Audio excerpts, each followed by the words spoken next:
Hola, bienvenidos a Esquina Literaria. Estamos leyendo este libro, La grasa no es como la pintan. Estamos en el capítulo número 8, leyendo acerca de las grasas trans. Espero que les esté gustando. Hoy vamos a leer El monstruo de los alimentos se defiende. Las gigantescas empresas que hacen y usan los aceites hidrogenados estaban tan en control de la ciencia sobre grasas trans que Coumerow nunca tuvo una oportunidad. Estas empresas incluyen a fabricantes de margarina, así como los grandes productores de aceites comestibles como Procter & Gamble, Anderson, Clayton & Co. y Corn Products Company. Todos tenían laboratorios químicos de aceites. A los más influyentes entre ellos se les invitó a participar en el prestigiado Comité Técnico del ISEO, el grupo defensor de la industria que había influido a Moses en la AHA. Era un comité pequeño pero importante que servía como guardián científico de la industria de grasas y aceites entera, y defender la reputación de los aceites hidrogenados, uno de los productos más grandes de la industria, estuvo en primer lugar de su lista de prioridades durante décadas. Cuidar las grasas trans de los sucios hallazgos científicos negativos era nuestro trabajo, explicó Lars H. Widerman, un químico de aceites en jefe en el gigante de alimentos Swift & Co., quien estuvo en el comité del ISEO en la década de 1970. Otro miembro del comité fue Thomas H. Applewhite, un químico orgánico y fisiólogo vegetal que fue director de investigación de Kraft durante muchos años y quien me dijo desafiante después de retirarse: sin duda, yo era el rey de las trans.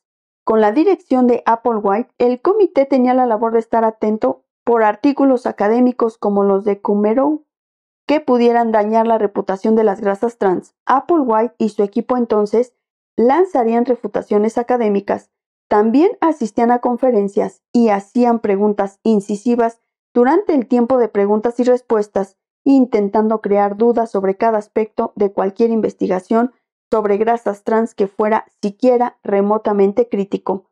Widerman recuerda ir detrás de Coumerow. Los perseguimos en 3 o 4 conferencias. Nuestro objetivo era sentarnos en el público y cuando dejaba de hablar, hacer un montón de preguntas.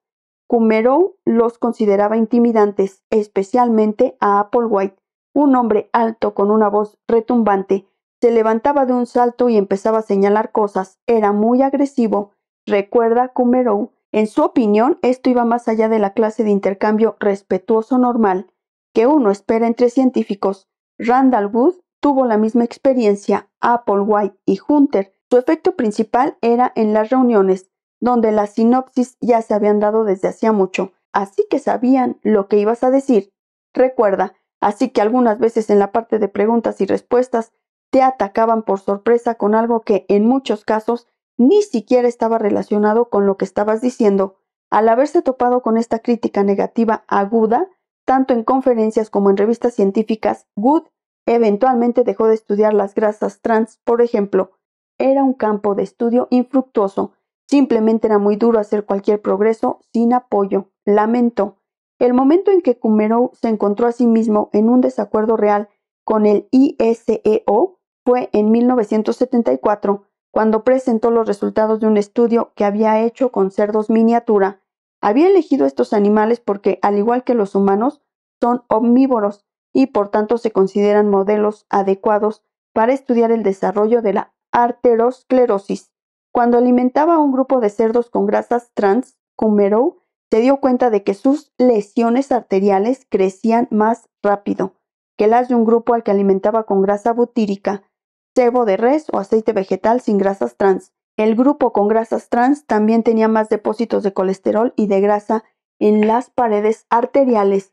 No es de sorprender que cuando Coumerow presentó esta información en una conferencia en 1974, a la industria le dio un ataque. Como me describió un químico del USDA que asistió a la reunión, la industria se dio cuenta de que si las grasas se vinculaban con la enfermedad cardíaca, se le acababa la fiesta. El estudio de Coumerow tenía algunas fallas que el Comité Técnico del ISEO asentó en cuanto tuvo oportunidad. Pasamos mucho tiempo y gastamos mucho dinero y energía refutando su trabajo, me dijo Widerman, explicando que las investigaciones de mala calidad, una vez publicadas, se vuelven parte del registro y pueden hacer daños irrevocables. Elabora que no es como si fuéramos alguna clase de coco, yendo por ahí aterrorizando a los pobres investigadores indefensos mientras trabajan con una agujeta. Había visto realizar muchos trabajos descuidados en nombre de la ciencia, que es por lo que no vio nada malo e inmoral en cuestionarlo. Por su parte, Kumerow nunca se dio por vencido. En 2013, a la edad de 98 años, todavía estaba publicando artículos y presionando a la FDA para que prohibiera las grasas trans del suministro de alimentos por completo, y en 2014, parte en respuesta a su petición, la FDA parece estar a punto de hacerlo. Aparte de Kumerow, hubo otra investigadora principal de grasas trans en la jungla científica durante muchos años.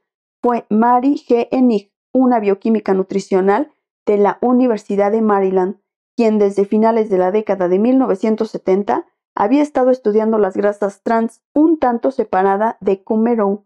En 1978 logró disparar las alarmas en el ISEO al publicar un artículo donde documentó una correlación entre el consumo de grasas trans y los índices de cáncer. Esta fue una asociación, no una prueba de causa, y Enig solo era un miembro de medio tiempo de la facultad de una universidad de segundo nivel, pero el ISEO la vio de todas maneras como una amenaza potencial para la industria del aceite. El vínculo entre las grasas trans y el cáncer se ha estudiado subsecuentemente con más profundidad, pero no se ha encontrado una conexión de causa y efecto. Para refutar su artículo sobre el cáncer, Applewhite logró conseguir 3 muy críticas cartas al editor, publicadas como respuesta. Él y algunos colegas la fueron a visitar también. Enig recuerda, estos tipos del ISEO vinieron a verme y vaya que estaban enojados. Aparte de Applewhite, estos tipos incluían a Sir Frederick Ripma, presidente de la Asociación Nacional de Fabricantes de Margarina, y funcionarios de Lever Brothers y Central Soya, ambos productores de aceite de soya.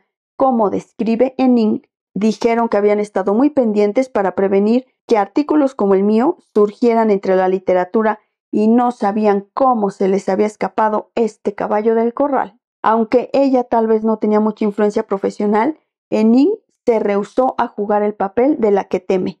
Por el contrario, parecía disfrutar tomar posiciones poco ortodoxas y discutiendo con ellos hasta el punto de la necedad. Le faltaba sutileza y no tenía interés en congraciarse con sus colegas, quizá porque sabía que nunca le invitarían a unirse a las filas del club solo para hombres de químicos de aceites de todas formas, y la mayoría de ellos entendió su punto de vista, aunque muchos reconocieron que tenía razón en cuestionar la precisión de la información sobre grasas trans. Los químicos de aceite de la industria consideraban que era radical.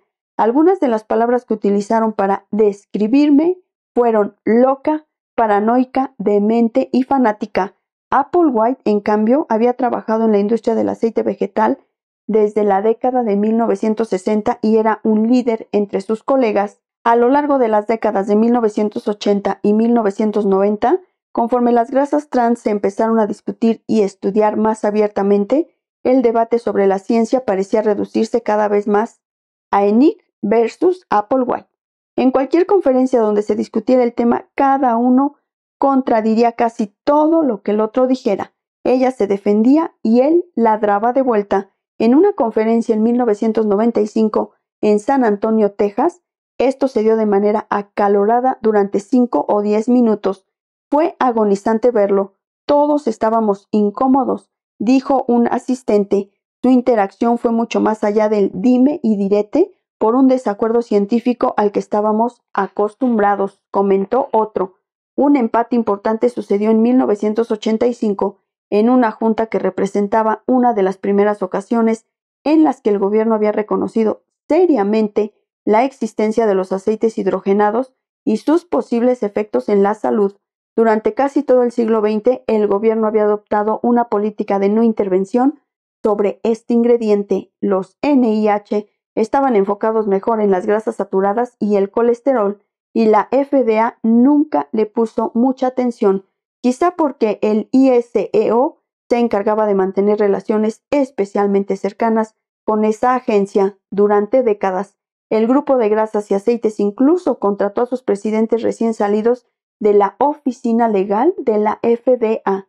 Eventualmente, sin embargo, los aceites hidrogenados se involucraron en un esfuerzo del presidente Richard Nixon por establecer una lista de ingredientes alimenticios en 1969 que fueran reconocidos en general como seguros. La FDA, en respuesta, comisionó su primera revisión del aceite de soya hidrogenado en 1976 y le dio el trabajo a la Federación Americana de Sociedades para la Biología Experimental, una federación sin fines de lucro ahora conformada por 21 sociedades de investigación biomédica. El panel de expertos seleccionados tenía muy poca experiencia en la ciencia de lípidos y la revisión, quizá predeciblemente, no encontró evidencia de que estos aceites representaran ninguna amenaza para el público. Los autores sí consideraron preocupante el hallazgo de Kumerow de que las funciones de la membrana podían verse afectadas por la incorporación de ácidos grasos trans. También describieron 5 de 8 experimentos mostrando que el aceite hidrogenado elevaba el colesterol total más que los aceites regulares, empero desecharon estas preocupaciones sin explicación. En 1985, cuando la FDA le pidió a la FASEB que revisara el tema, Hennig estaba preocupada de que el trabajo se hiciera de la misma forma superficial. Para empezar, por ejemplo, ni ella ni Kumerow habían sido invitados al panel de revisión, aun cuando Kumerow era uno de los investigadores más familiarizados con las grasas trans hasta ese momento. Sin embargo, el panel sí tuvo expertos más relevantes en esta ocasión, incluyendo científicos con distintas visiones sobre grasas trans. Ambos eran las antiguas potencias de Procter & Gamble, Fred Mattson y el crítico de las grasas trans, Randall Guth. Estos expertos revisaron muchos de los mismos hallazgos críticos que el panel anterior y también cubrieron algunas de las preocupaciones crecientes, como el hecho de que la hidrogenación no solo creaba grasas trans, sino esas docenas de otros ácidos grasos artificiales que Guth había identificado, pero al final el informe de la FASEB nuevamente dejó de lado estas preocupaciones para concluir que las grasas trans en la dieta no tenían un efecto adverso en la salud.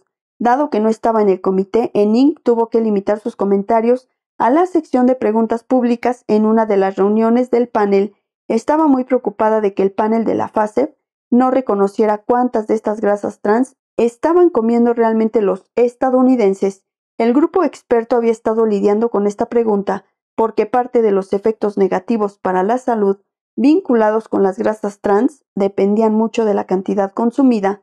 Armada con su propia interpretación de la información, Hennig les dijo a los expertos reunidos que había serios errores en la base de datos nacional de alimentos en la que se estaban apoyando para determinar la cantidad. Sus propios análisis de alimentos habían encontrado que el contenido de grasas trans era entre 2 y 4 veces más elevado de lo que se reconocía oficialmente, lo cual implica que los estadounidenses podían estar comiendo más de estas grasas trans de lo que los expertos sabían.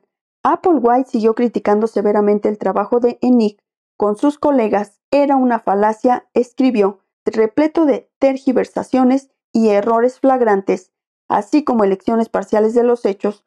Su tono desdeñoso parecía un eco del de Ansel Keys. Él había aplastado exitosamente cualquier cuestionamiento de la hipótesis de la dieta y el corazón una década antes, y el efecto ahora era similar. Applewhite y sus colegas del ISEO habían vencido sin duda a Hennig, Kumerow y algunos otros en el campo.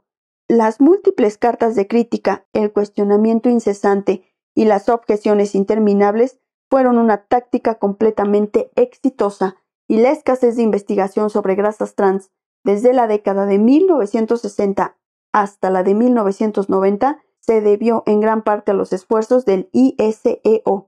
Así, todas las primeras ideas sobre grasas trans de Kumerow y otros que debieron debatirse y discutirse de una mente vivaz a otra, en cambio murieron en el agua. Uno puede pensar en una idea casi como uno piensa en un organismo vivo. Debe ser nutrido continuamente con los recursos que le permitan crecer y reproducirse, comentó una vez David Osonoff, un científico medioambientalista de la Universidad de Boston. En un ambiente hostil que les niega las necesidades materiales, las ideas científicas tienden a languidecer y morir. Esta asfixia lenta de la investigación científica, sin duda, es lo que sucedió con esa primera investigación de las grasas trans. Espero que les haya gustado la lectura del día de hoy de este libro, La grasa no es como la pintan. Fue un tema un poquito largo, los espero en el próximo video para continuar con la lectura de este libro. Muchas gracias por escucharme.